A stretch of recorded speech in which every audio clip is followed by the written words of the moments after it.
Bonjour et bienvenue sur ma chaîne Vinsly.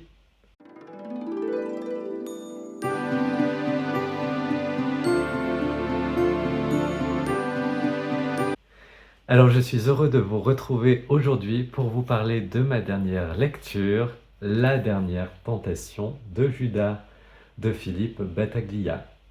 Donc, je vous laisse regarder un petit peu la couverture que j'aime beaucoup à travers les couleurs et les personnages qu'on retrouve.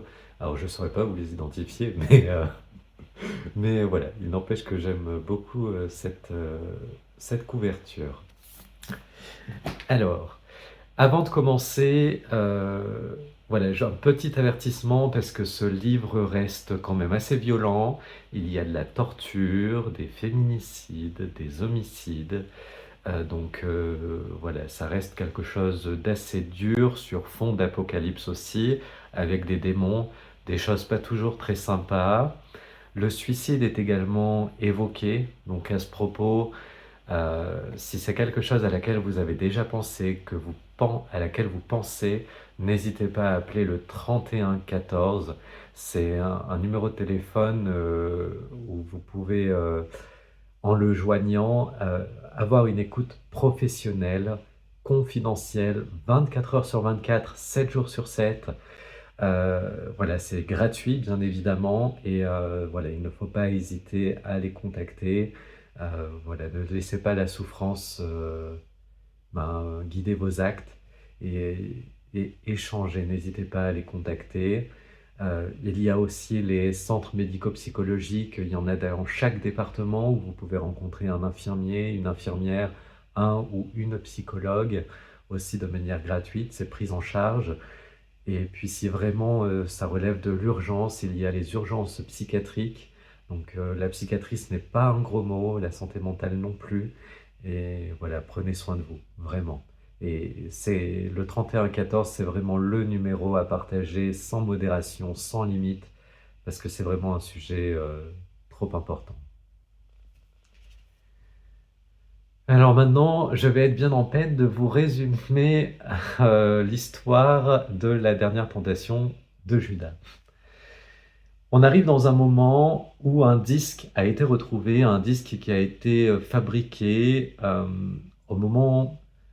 aux environs de la mort de Jésus, donc en 33 après Jésus-Christ. Et sur ce disque-là, il y a l'évangile de Satan. Je serais bien incapable de vous dire ce qu'il y a concrètement sur ce disque-là, mais je vais vous laisser lire le livre pour ça, pour que vous puissiez le découvrir. Et on arrive à un moment où il y a un chercheur qui arrive au Vatican pour justement le décrypter, parce qu'il a la dernière technologie qu'il a pu développer, c'est d'avoir accès à l'identité sonore d'un objet. Donc voilà, donc, c'est ce qui me fait dire qu'on est aux environs de 2025-2030 par là. Donc ça reste une histoire assez contemporaine de nous. Euh, et donc il va bien sûr arriver à décrypter cet évangile. Et là on va suivre Saint Pierre et Judas qui vont se confronter. Leurs deux visions vont se confronter. On va avoir Saint Pierre qui est le premier pape, l'apôtre qui a été choisi par Jésus pour fonder son Église. Et, euh, et donc il va avoir avec lui une partie des apôtres qui va composer un commando. Et Saint Pierre, il a un peu vrillé, son surnom c'est le mégalo, et il reste quand même pas très très sympa. Voilà, c'est un adepte de la torture, des choses pas très cool quand même. Et il a son interprétation à lui des évangiles et voilà, il se pense un peu supérieur à Jésus quand même. Quand même, ça, le mec, il se pose là. Voilà, sa quête, comment est-ce que je pourrais la résumer? Il va la faire au nom de la religion, de ses croyances, mais dans une interprétation qui lui est personnelle et qui est un peu dévoyée du propos initial de Jésus, dans le sens où ce dernier prône l'amour du prochain, et la vision de Saint Pierre, c'est plutôt la punition. Voilà, je pense qu'une bonne partie de l'humanité avec Saint Pierre serait en enfer, et très peu au paradis, parce qu'il faudrait montrer patte blanche et blanche, blanche, blanche, hein, pour y avoir accès. Donc j'espère que c'est pas lui qui sera notre juge là-haut, parce que sinon, on va se retrouver en bas. Ça, voilà. On n'en sait rien, mais bon, j'espère que... Enfin, de ce qui est décrit hein, dans le livre, hein, bien sûr. J'extrapole moi aussi un peu, hein, mais bon, vous l'aurez compris. Et ensuite, on va avoir Judas, donc, qui était l'amant de Jésus, euh, donc l'amoureux hein, de Jésus, et qui, lui, a été séparé de celui-ci. Il aurait été victime d'une malédiction, mais ça aussi, je vous laisserai le découvrir dans le livre. Il aurait été piégé pour trahir Jésus, en fait. Donc, voilà, là, on peut s'arrêter à la traîtrise, mais il y a quelque chose qui fait que certains apôtres vont lui apporter du soutien et vont croire finalement en sa version des faits. Voilà, même s'il ne peut pas tout avouer, il y a quand même des personnes qui vont le suivre parce qu'ils ont vu l'amour qu'il portait à Jésus. Et on va suivre en fait ces deux visions-là sur fond d'Apocalypse. Donc sur Judas qui va chercher à rassembler ce qui a été dispersé.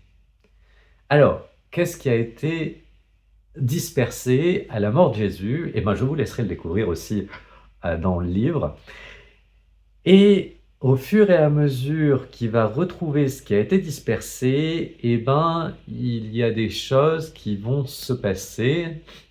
L'Apocalypse qui va arriver, le jugement dernier.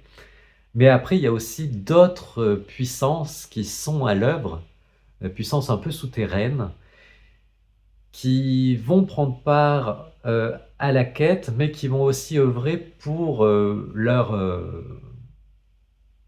leur bénéfice, leur propre intérêt. Parce que Dieu, finalement, il a fait des choses avant, et donc du coup, voilà, il doit maintenant en payer un peu les pots cassés.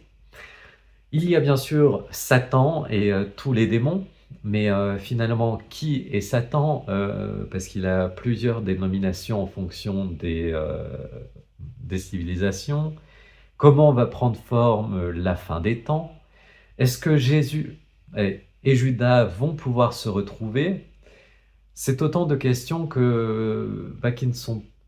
dont les réponses ne sont pas aussi claires que ça. Et c'est pour ça qu'il faut vraiment lire le livre, parce que l'histoire qui est cousue par Philippe Battaglia, moi je l'ai vraiment beaucoup aimé. Parce que déjà, on voit les minorités, donc Jésus et Judas qui sont ensemble, moi je trouve ça merveilleux. Après, il y a aussi la question de la transidentité avec Jacques le Majeur, Jackie. Donc là où, bien sûr, ça tient une place assez mineure, mais ça a le mérite quand même d'être évoqué. Et sinon, avec Marie de Magdala, la place des femmes et la mission de Jésus auprès des prostituées sera continuée. Et donc, voilà, c'est la place de Marie de Magdala, c'est voilà, le personnage que j'ai préféré dans le livre. Voilà, je la trouve énorme.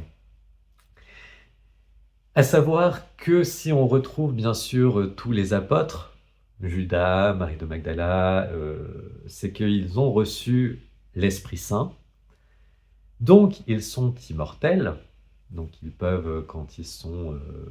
donc bien sûr, ils ont vécu, pour certains, le martyre, et donc voilà, ils ont été torturés, mais ils vivent quand même encore, et donc ils ont le pouvoir de revenir à la vie, de se soigner, et ils ont aussi le pouvoir de soigner les plus fragiles, les plus faibles, les blessés, avec la foi.